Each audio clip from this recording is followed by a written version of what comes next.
occidentale, Monsieur l'inspecteur d'académie, Messieurs les représentants des IEF, Messieurs les formateurs, Messieurs les représentants des structures bancaires, partenaires privilégiés du CRFPE, chers invités, chers élèves maîtres, Mesdames, Messieurs. Rendons d'abord grâce à Dieu, le Tout-Puissant, qui nous a permis encore une fois de nous retrouver dans cette auguste salle à l'occasion de cette cérémonie solennelle de rentrée des élèves maîtres, cérémonie communément appelée amphithéâtre de rentrée. Monsieur l'inspecteur d'académie, la cérémonie qui nous réunit aujourd'hui nous donne le prétexte de parler de l'école. Parce qu'aujourd'hui, tous ceux qui ont en partage le système éducatif se retrouvent dans cette auguste salle. Donc, l'enjeu commande que l'on parle de l'école. Et je ne saurais me dérober. Et parlant de l'école, je vais essayer de revisiter avec vous, élèves maîtres, quelques axes, quelques repères historiques qui ont marqué l'école sénégalaise. Et à cet effet, je prendrai comme point de départ 1903. Je vais essayer de revisiter l'école sénégalaise de 1903 à nos jours.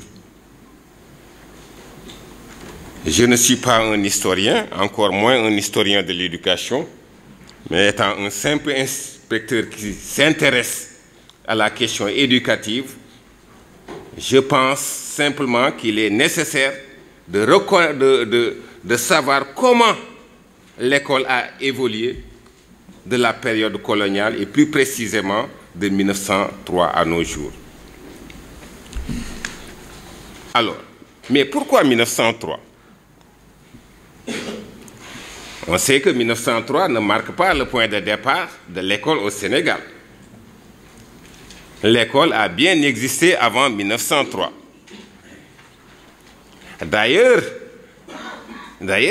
tous les spécialistes s'accordent pour faire de 1917, et je précise bien, de 1917, le point de départ d'un processus de scolarisation en Afrique et plus précisément au Sénégal. Donc, c'est à partir de 1917 qu'on peut réellement parler d'un processus de scolarisation en Afrique en général et précisément ici au Sénégal. Et la première école en AOF, Afrique occidentale française, a été ouverte ici à Saint-Louis du Sénégal en 1917. Et le premier instituteur de l'AOF, et précisément du Sénégal, a été Jean Dard en 1917.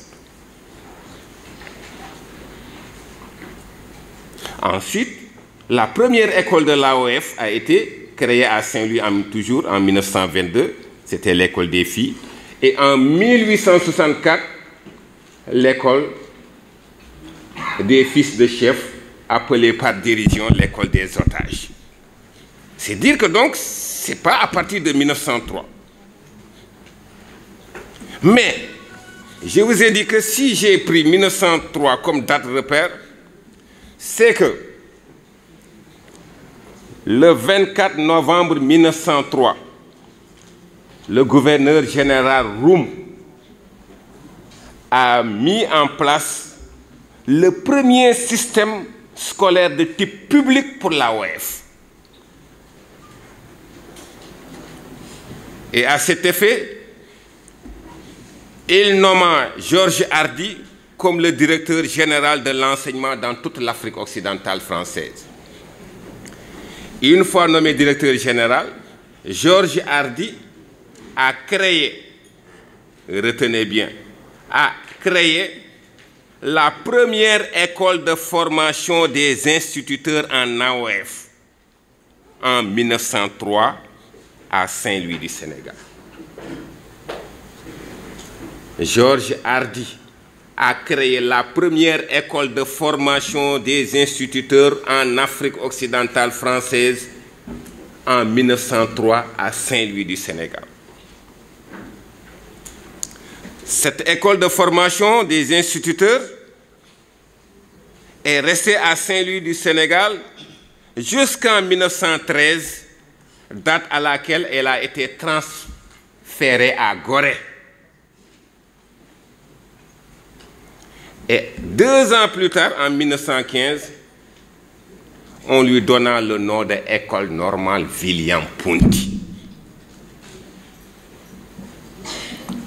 Transférée à Gorée en 1913, 1915, École normale William-Ponty.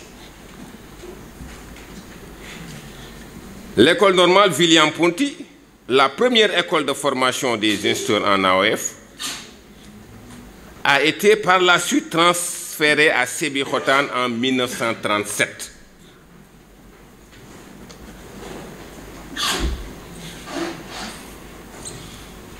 L'année suivante, 1938, la première école de formation des institutrices,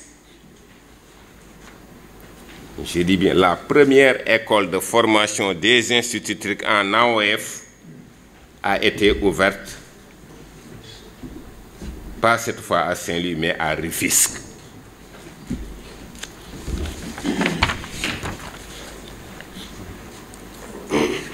Vous me permettez de passer au moins 2 à 3 minutes sur la prestigieuse école normale William-Ponty. Ponty qui fut un creuset d'intégration sous-régionale. Tous les cadres africains étaient formés à Ponty. Vous me permettrez de citer Abdoulaye Wade, président de la République, sorti de l'école normale William-Ponty en 1947, nommé ici, affecté ici à Thiès comme instituteur à l'école urbaine Phi. Octobre 1947, Abdoulaye Wade a été affecté ici à l'école urbaine Phi comme instituteur. Il tenait la classe de CI. Kéba Mbaye, le grand magistrat, qui a dirigé la Haute Cour internationale de justice, sorti de l'école normale William-Ponty en 1945. Boubou Ama du Niger, chef d'État, Elhaji Amadou Aïdjo.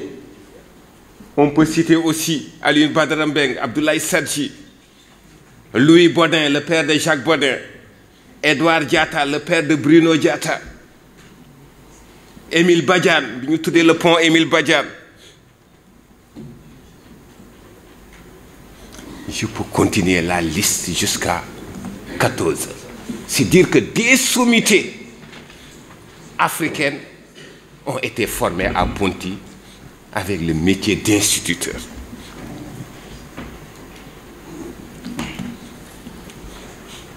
Je n'oublierai jamais les femmes qui n'ont jamais été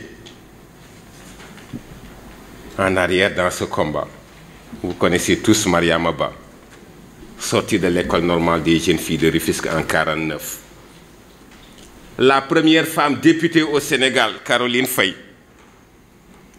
On peut citer Léna Fall Diagne, Fambaye Fall Diop, Fatou Mataka, qui était députée à Diourbel, etc., etc., etc. Donc, c'est dire que donc, aujourd'hui, à l'heure où l'on parle de revalorisation de la fonction enseignante, nous devons être fiers de notre corporation, nous les enseignants.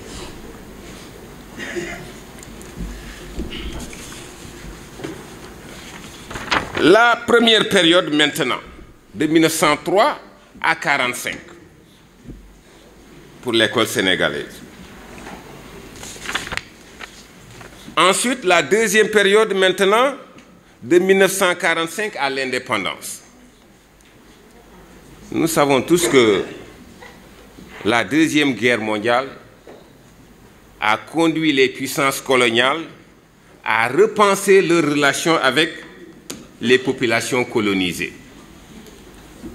Et cela dans le sens d'une plus grande intégration et d'une meilleure prise en considération des aspirations de ces populations. Et parmi les aspirations de ces populations, c'était l'assimilation. Même école, même programme, même diplôme. C'est dire que donc on devait former les Toubab Lo, Toubab Cissé ou bien Toubab Dramé. Alors,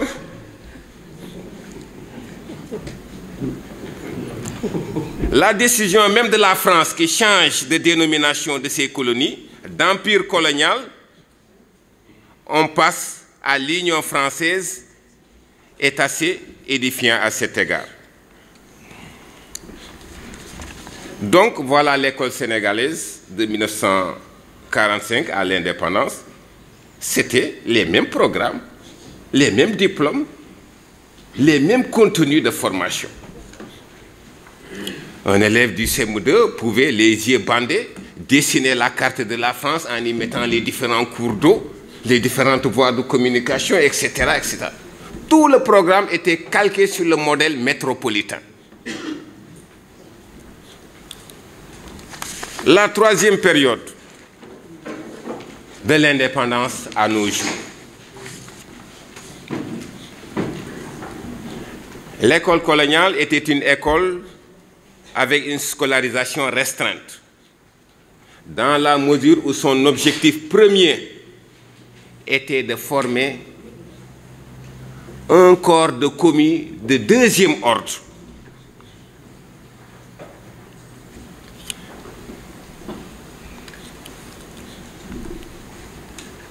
L'école coloniale n'avait pas pour objectif de former des élites africaines, mais de former des commis de deuxième ordre. Avec l'indépendance maintenant, la forte croissance a entraîné une explosion scolaire. Mais cette prolifération des écoles, un peu partout au Sénégal, ne s'est pas accompagnée d'un changement de contenu de formation. Toujours avec l'indépendance, on continue toujours sur ce modèle de la métropole. Même programme, même contenu de formation, même école. Il a fallu 11 ans après l'indépendance. C'était donc en quelle année? 1971. Pour que le Sénégal ait sa première loi d'orientation. Donc 11 ans après l'indépendance, le système éducatif sénégalais était toujours calqué sur le modèle de la France. C'est en 1971 que le Sénégal a eu sa première loi d'orientation. Une loi d'orientation, c'est en quelque sorte une vision, c'est une loi à travers laquelle l'État décline sa vision et ses options fondamentales en matière d'éducation et de formation. Si vous voulez comprendre le système éducatif d'un pays, allez revisiter sa loi d'orientation. C'est à travers cette loi que toutes les options fondamentales de l'État, toute sa vision en matière d'éducation et de formation sont déclinées là-dedans. Donc, 1971, première loi d'orientation. Je vais passer sous silence les remous qui ont été à l'origine de cette première loi d'orientation. La grève de 68. Mais je ne vais pas m'attarder sur ça. On retiendra donc la première loi d'orientation 1971. Cette loi d'orientation devait consacrer réellement une école sénégalaise, détachée de la France. Ça ne devait plus être le modèle de la métropole. Une école qui devait tenir compte des réalités sénégalaises. 11 ans après, 1971, pardon, 10 ans après, nous sommes en 1981. On se rend compte que tout ce qui a été décliné dans cette première loi d'orientation n'était pas réellement pris en compte dans le pilotage de l'école. Et que donc, en vérité, l'école continue toujours à être pilotée suivant le modèle de la France. Il n'y avait pas de changement. C'est ce qui a donné naissance, ce qui a du moins provoqué la fameuse grève de 1981, où on demandait une école nouvelle.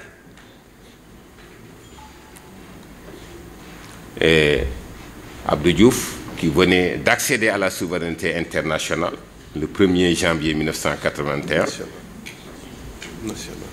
national, oui, d'accéder à la souveraineté nationale, excusez-moi. La même année 81,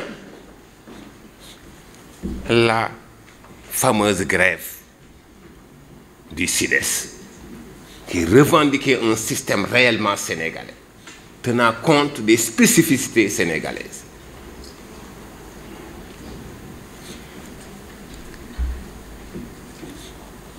Abdou Diouf va convoquer les États généraux de l'éducation et de la formation. Et à travers la Commission nationale de réforme de l'éducation et de la formation, je parle sous le contrôle des Gadiaga qui sont des syndicalistes rompus, Abdou Diouf avait demandé à cette commission de faire ses travaux et de lui proposer des solutions de sortie de crise. En ce moment-là, Ibader était ministre de l'Éducation nationale à partir de 1983. 1990 maintenant, une autre date assez importante. Parce que pour la première fois dans le monde, une conférence s'est tenue à Diomsio. Conférence sur l'éducation. La première conférence mondiale sur l'éducation s'est tenue en 1990 à Diomsio, en Thaïlande. Cette conférence mondiale était convoquée uniquement dans le but de réfléchir sur les avancées de l'école. Parce qu'on était parti d'un constat. 860 millions, dont les 2 tiers étaient en Afrique subsaharienne, ne savaient ni lire ni écrire. Et que Diomsio devait mettre sur pied les bases d'une éducation universelle. Éducation pour tous. À Diomsio, il était question réellement d'une éducation pour tous. Compte tenu du nombre assez élevé d'analphabètes, il fallait procéder à la scolarisation, à l'alphabétisation, à la scolarisation universelle, école pour tous. L'année suivante, 1991, le Sénégal, pour mieux prendre en compte les conclusions de Diomsio, devait élaborer sa 2e loi d'orientation, la loi 91-22 du 16 février 1991. Cette 2e loi d'orientation, c'était pour mieux prendre en charge les conclusions issues de Diomsio et aussi de jeter les bases d'une école réellement sénégalaise. Et je précise que jusqu'à aujourd'hui, c'est cette 2e loi d'orientation qui est en vigueur dans le système éducatif. C'est-à-dire que donc, jusqu'à présent, il n'y a pas encore une 3e loi d'orientation. C'est toujours la loi 91-22. En 2000, deuxième conférence mondiale sur l'éducation. Où ça? Ici à Dakar. Et cette deuxième conférence mondiale a été appelée le cadre d'action de Dakar.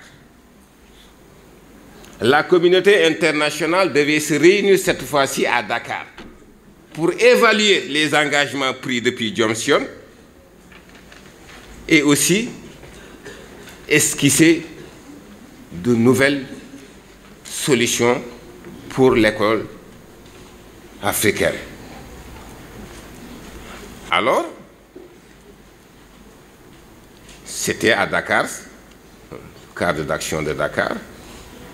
Et lors de cette deuxième conférence mondiale, il était plus question de parler de la qualité maintenant de l'école, la qualité de l'enseignement dispensé. L'accès a été presque réglé depuis Johnson. Il s'agissait maintenant de mettre l'accent sur la qualité. Et à cet effet, le Sénégal devait mettre sur pied ce qu'on appelait à l'époque le PDF, le programme décennal de l'éducation et de la formation, qui devait aller de la période de 2000 jusqu'à 2012. Le PDF qui se déclinait suivant trois axes, trois composantes: accès, qualité et gestion. L'évaluation maintenant du PDF en 1912 a donné un bilan mitigé. Voilà. En 2012, l'évaluation du PDF a donné un bilan mitigé, avec des avancées significatives dans le domaine de l'accès, mais toujours avec des insuffisances dans le domaine de la qualité et de la gouvernance scolaire. Si des avancées notoires ont été constatées dans le domaine de l'accès, force était de reconnaître que dans les domaines de la qualité et de la gestion du système scolaire, il y avait beaucoup à refaire encore. C'est dans cette perspective qu'est né le paquet, programme d'amélioration de la qualité, de l'équité et de la transparence, pour prendre en charge ces deux composantes qui avaient accusé de limites dans le PDF. Et c'est ce paquet-là, de 2013 à 2025, nous y sommes encore. Et donc, il est question maintenant de mettre l'accent sur la qualité. Et c'est cela qui a fait qu'aujourd'hui, on ne recrute plus à partir du BFM, mais à partir du baccalauréat, avec un concours très sélectif, vous venez de le dire. C'est toujours dans cette dynamique de construction de la qualité. C'est dire que donc, l'école a progressé. Et chaque période correspond à des enjeux. Et il faut toujours réformer le système par rapport à l'évolution du monde, par rapport à l'actualité nationale et internationale. Monsieur l'inspecteur d'académie, je vais maintenant terminer en vous remerciant d'avoir sacrifié votre temps, parce que actuellement il a une réunion importante avec les IEF et d'autres ONG, mais malgré tout cela, malgré son calendrier chargé, il a tenu à être parmi nous. Vraiment, nous sommes très sensibles à cela. C'est dire que donc, il accorde une importance capitale à l'école et à la formation initiale et continue. Je ne saurais terminer sans remercier le doyen Mamadou Sall, inspecteur de l'enquête de l'année dernière. Sur les 100 premiers au niveau national, nous avons plus de 23. C'est à l'honneur de ces formateurs. Ils sont là, M. Gadiaga, Nalla Ndiaye, Samba Diakhaté, oui, Serigne Fallou, Cheikh Tidiane Fall, Alsan Wan, bref, ils sont tous là, c'est des formateurs expérimentés. Je remercie aussi les anciens qui sont aujourd'hui. Donc, pour cela, j'ai vraiment l'esprit tranquille et j'ai eu raison de le dire. Parce que vous avez présenté les premiers jalons. Dès ce matin, depuis nos premiers contacts, j'ai vu en vous vraiment des signes de satisfaction. Ne serait-ce que ce matin, quand on parle des chaises, il y a un groupe qui se sont levés et ont porté les chaises et allaient venir ici, ici. Cela veut dire que vraiment, donc il y a des kits de discipline dans cette promotion. Donc vraiment, sur ce plan, nous avons la conscience tranquille. Vous avez à former des élèves. Vous allez à former des hommes. Et pour cela, il faut la discipline. Donc sans la discipline, il n'y aura pas de, il ne peut y avoir aucune réussite dans aucun projet. Donc pour la réussite d'un projet, quel que soit, il faut la discipline, il faut instaurer la discipline.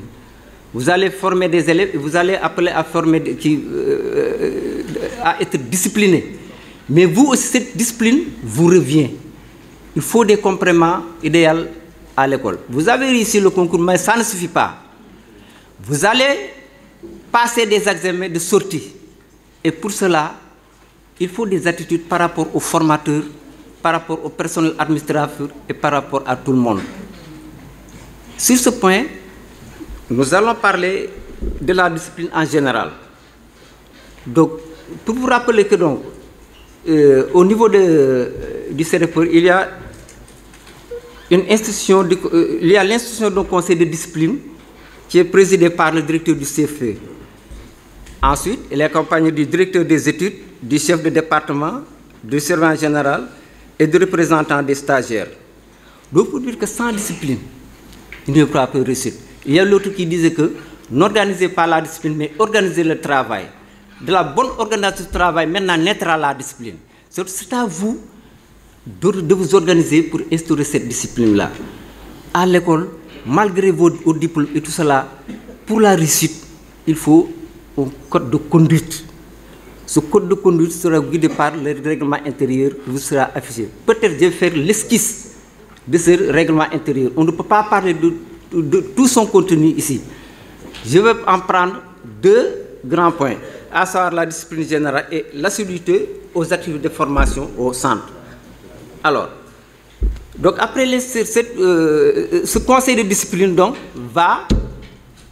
ce conseil de discipline donc, instauré à l'école va vous suivre durant tout le processus de votre formation. Donc quand il y aura des sanctions à faire, c'est le conseil de discipline qui est sollicité. Alors, sur la discipline donc, et on va parler encore des sanctions disciplinaires. Parce qu'il y a des conduites à l'école, de mauvaises conduites. Si vous les faites, il y a des sanctions à faire qui parlent de l'exclusion temporaire jusqu'à l'exclusion définitive. Alors, donc pour cela, il y a des interdits à l'école. Tout élève en état d'ébriété, par exemple, vraiment vous donnez des comportements. Étant donné que vous êtes des enseignants, vous devez être des modèles. Sur le plan, les élèves en état d'ébriété risquent d'être exclus. Alors, le port de tenue descend. Par exemple, un élève qui vient à l'école, un futur élève maître, un futur maître, qui vient avec des check-downs, avec des jingles, ou bien des dabala. Vraiment, ça, c'est un peu... Alors, ces comportements, on ne peut pas les accepter à l'école. Dans la mesure où vous interdisez ça à vos élèves, à l'école élémentaire. Donc, vraiment, c'est à éviter. Alors, donc, il faut le respect des tenues. Il faut avoir des tenues décentes. Quand vous venez à l'école, il faut avoir des tenues très décentes. Alors, pas de problème. Donc, si vous avez des problèmes avec ces formateurs-là, dès le départ, s'il y a des querelles et tout cela, ça va vraiment influer sur vos notes et vous risquez de redoubler et revenir. Et j'en précise pour préciser que, par exemple, il y a des cas de redoublement. Par exemple, l'année précédente, il y avait des redoublements à l'école. Et quand il y a redoublement, donc l'État n'est pas exigé, par exemple, de vous réinscrire l'année suivante. Ça dépend des places. Donc, si vous redoublez, vous pouvez ne pas être repris. Donc, faites tout pour faire votre formation et aller enseigner. Donc, alors, la violence. Vous voyez qu'on parle toujours de violence actuellement. La violence sur toutes les entreprises. La violence est bannie à l'école. Donc vous venez, vous n'êtes pas un guerrier, vous n'êtes pas venu ici pour disputer, vous n'êtes pas venu ici pour se quereller et tout cela. Donc il faut éviter la violence, la violence est bannie. Alors, donc, nous sommes, par exemple, dans la société de l'information, où tout le monde, par exemple, a des portables, communique avec les WhatsApp et tout cela. Il faut, quand vous êtes à l'école, quand vous êtes en cours, évitez, éteignez vos portables. Vous pouvez avoir des problèmes avec ce formateur en ce sens. Donc il faut éviter de prendre tout ça, laisser ça à la maison ou bien en dehors des cours. Donc tout ce qui peut amener, par exemple, des différences avec vos formateurs, donc il faut les éviter. À l'occasion de cette cérémonie de rentrée du CRFPE de Thiès.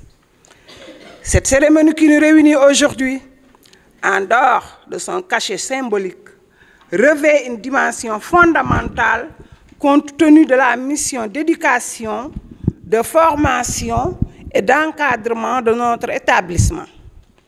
Cette mission passe impérativement par une gestion participative de toutes les entités qui composent notre structure. Mesdames, Mesdemoiselles, Messieurs, vous conviendrez avec moi que la qualité d'un établissement de formation s'acquiert par la qualité des enseignements, apprentissages, grâce à une implication et un sacrifice de sa direction, de ses formateurs et de ses apprenants, de son responsable matériel et financier et de l'ensemble de son personnel d'administration et de service. En ma qualité d'intendante, compte tenu des responsabilités financières qui me sont confiées, je ne ménagerai aucun effort pour que la gestion matérielle et financière de l'établissement soit au service des différentes composantes de l'établissement. C'est dans ce cadre que je m'adresse à vous, chers élèves maîtres, pour partager les informations suivantes. Parce que nous avons un nombre d'inscrits de 400 élèves maîtres, dont 300 francisants et 100 arabisants. 10% des fonds provenant des inscriptions seront destinés aux dépenses relatives aux activités socio-éducatives selon un plan d'action concerté sous l'initiative des élèves maîtres que vous êtes. Une bourse mensuelle de 25 000 francs est allouée à chaque élève maître à partir de fin février.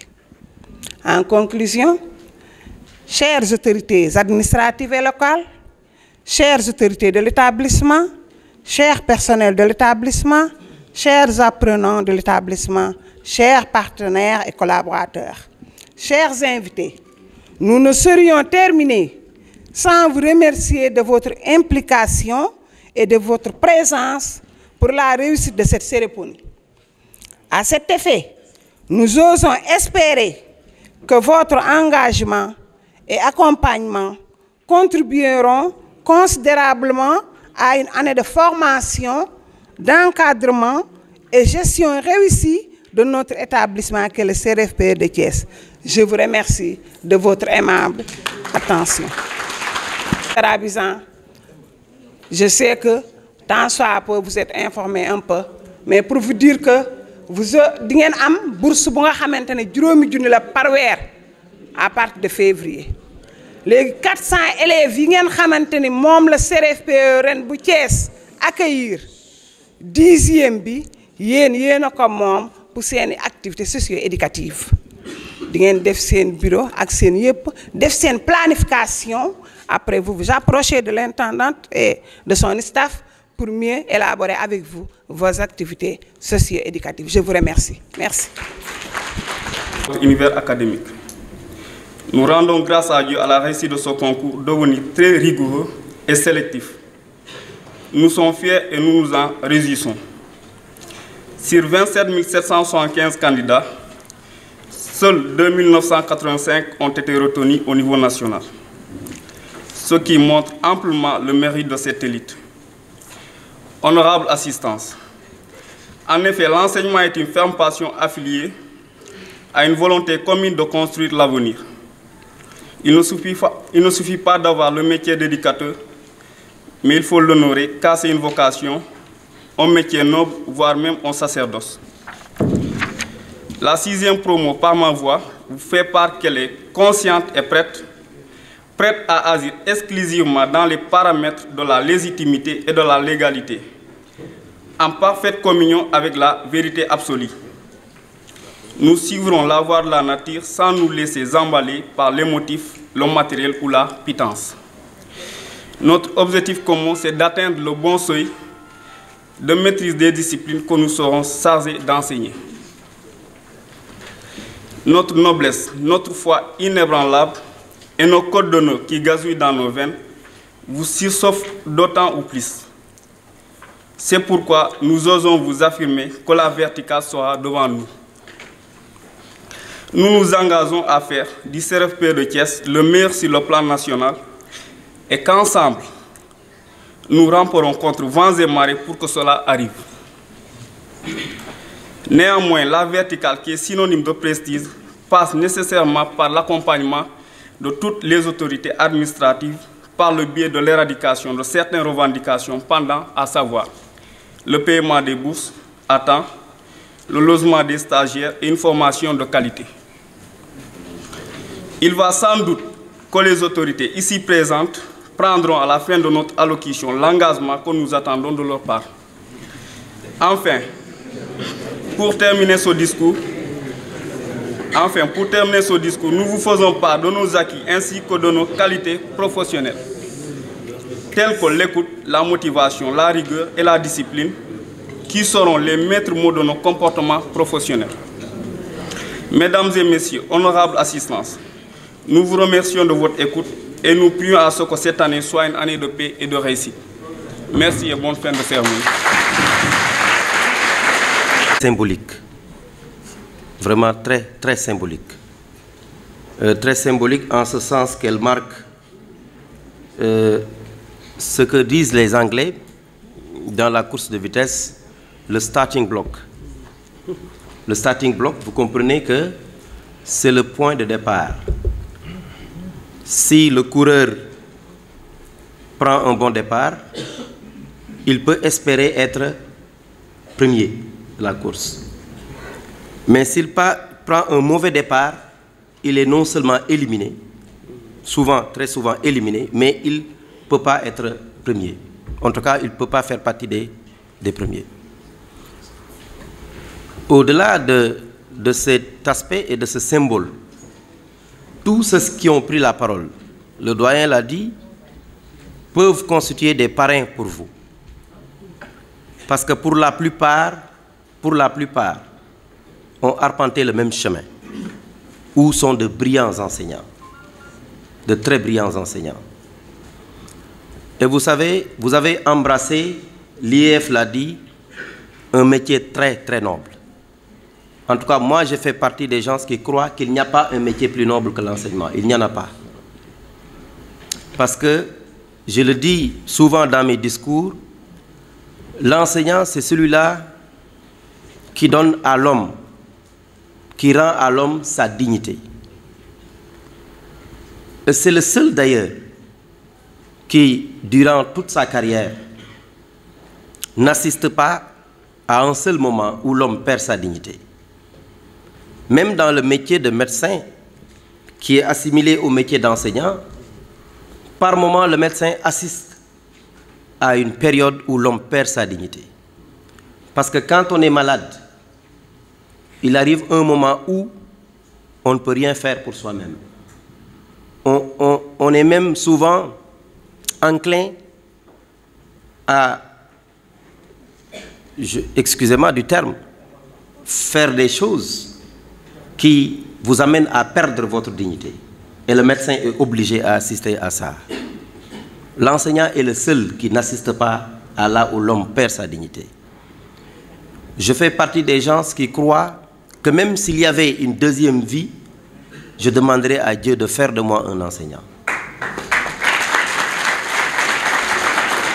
Parce que, et vous allez l'apprendre dans vos cours de psychologie, de pédagogie, prenez l'enfant qui, de l'état d'hétéronomie, l'état d'hétéronomie, comprenez, où l'enfant ne peut pas à lui seul appréhender sa posture vis-à-vis des règles sociales. Vous l'emmenez de l'état d'hétéronomie à l'état d'autonomie, où il est seul, il peut prendre ses décisions seul vis-à-vis des règles sociétales, mais en les prenant en rapport avec la société. Vous l'emmenez, vous aidez l'enfant à maîtriser ce qu'on appelle son schéma corporel dans la psychologie. Vous savez ce que c'est que le schéma corporel? C'est amener l'enfant à comprendre les différentes parties de son corps et à comprendre les interrelations qui existent entre ces différentes parties de son corps, mais également à comprendre ce que c'est que la latéralité. Savoir dire, voici ma droite, voici ma gauche, devant, derrière, en haut, en bas. C'est extrêmement difficile pour un enfant. Pour un adulte, ça ne pose pas de problème.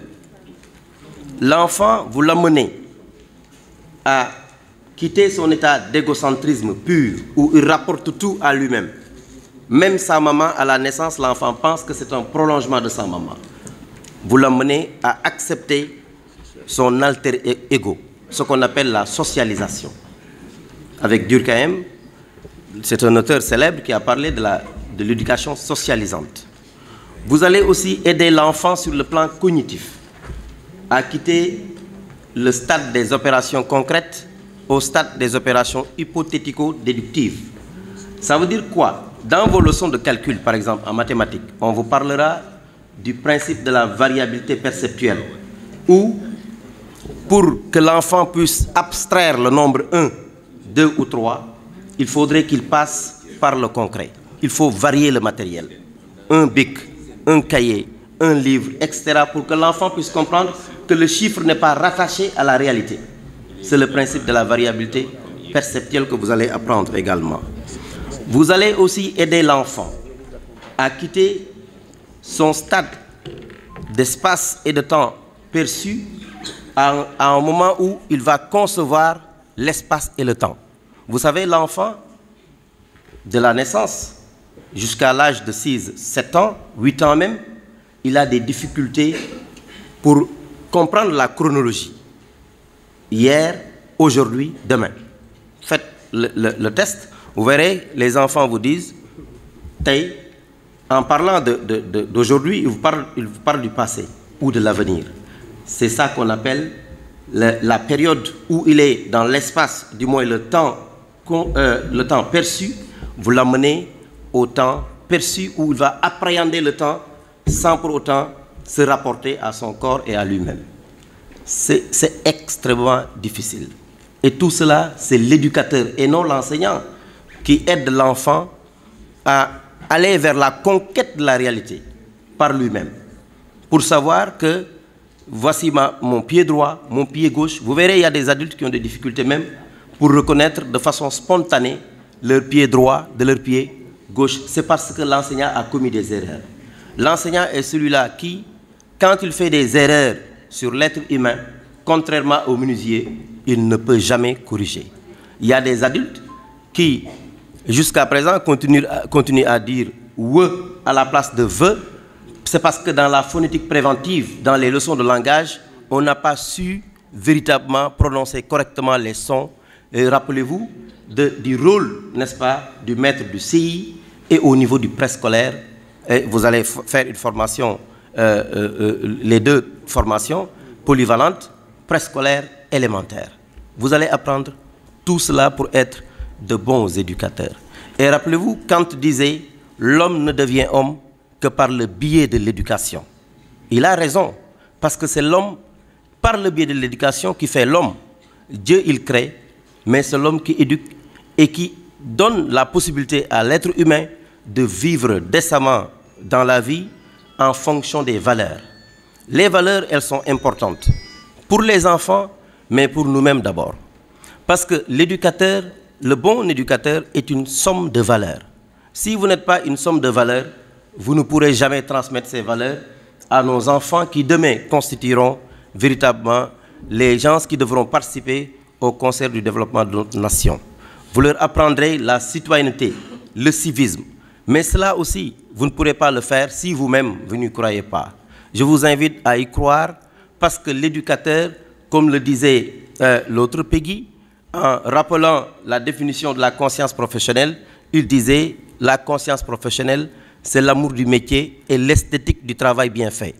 Il ne suffit pas simplement d'aimer le métier, il faut savoir faire son travail correctement, bien préparer ses cours, être ponctuel, être respectueux de l'enfant.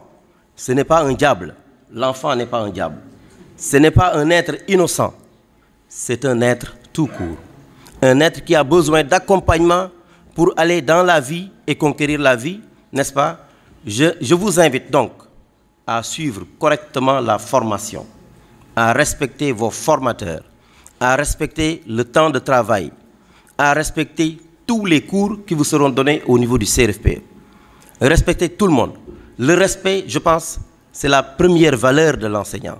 Vous pouvez sous-estimer quelqu'un, excusez-moi, ça peut être quelqu'un que vous jugez, que vous pensez être supérieur du point de vue de la fonction, ou bien dans un autre point de vue, mais que celui-là est supérieur à vous, parce qu'il peut vous apporter beaucoup de choses. L'humilité est la première règle du bon enseignant. Il faut être humble, parce qu'on ne peut pas tout savoir. Et le savoir, c'est ça qui permet de faire le monde. Sans savoir, on ne peut rien faire. Donc, je m'arrête là. Je voudrais remercier tout le monde. Le directeur du CRFPE, qui a fait véritablement un cours magistral sur l'histoire de l'école sénégalaise. J'étais très très content parce qu'il nous a replongé dans l'histoire véritable de l'école sénégalaise. J'ai pensé même que vous avez pris note. Certainement, il va revenir dans ces cours parce que c'est un cours fondamental. Remercier toute son équipe qui l'accompagne. C'est des formateurs dévoués à la tâche. J'en connais quelques-uns.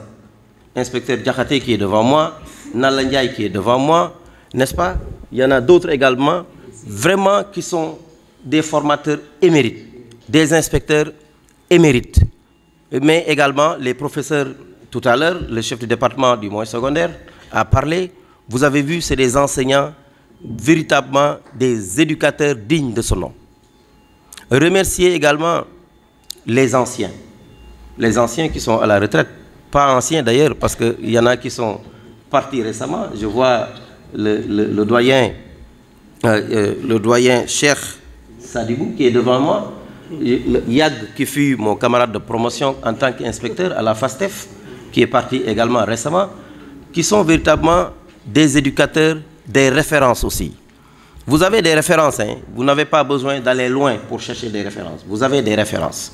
Madame l'inspectrice de l'éducation et de la formation, qui fait notre fierté également, parce que est aussi une référence pour vous et particulièrement aux filles qui sont devant moi. Je voudrais également remercier le président de la commission éducation du conseil départemental, qui est toujours avec nous, à côté de nous, et qui nous accompagne. Le doyen ne se fatigue pas. Il est dans nos réunions, dans nos rencontres, il nous apporte conseil et il nous apporte soutien du conseil départemental. Vraiment, doyen, on vous remercie et on est très content véritablement de vous. Je vois également l'un des formateurs qui est devant moi, qui est, j'oublie le nom souvent, Gadiaga également, qui est un formateur émérite. Donc je vais terminer là en vous disant, ils viennent d'arriver. Donc il y a l'IF de Tiaon, Dia également, et Saho de Mbour 1 également, qui est mon ami et mon frère, n'est-ce pas? Dia également, un ami et un frère que j'ai connu à Tamba. Saho, c'est un camarade de promotion en tant que normalien instituteur. Donc c'est des gens qui m'accompagnent également dans le travail. Très humble, très courtois, qui travaillent dans l'ombre, pas dans l'ombre, mais qui m'accompagnent de jour comme de nuit dans la recherche, n'est-ce pas, de la qualité des enseignements-apprentissages au niveau de l'Académie de Thiès. C'est sur ces mots que je voudrais, peut-être on va donner aux gens qui sont plus érudits que moi pour le Coran, parce que je ne maîtrise pas autant le français que le Coran. J'aurais bien aimé le faire, vraiment, parce que c'est là où, c'est ça l'ultime, vraiment... donc je vais donner la parole pour les prières, mais di leen ñaanal yàlla jàppale leen li ngeen sumb nekk seen njiglaay nekk seen njiglaay njaboot nekk seen njiglaay seen parents yi seen xarit yi ñëpp suba ngeen bokk ci ñi nga xam ne dañuy wax ñooy nekk ci cadre yi nga xam ne ñooy yor Sénégal ëllëg ngeen réussir seen examen. En tout cas jàpp leen ne taxaw nañ pour jàppale leen man ci sama bopp ak sama équipe ak le docteur du CRFP et son équipe, vraiment pour vous accompagner dans la recherche du premier parchemin et dans votre carrière, future carrière. Je vous remercie.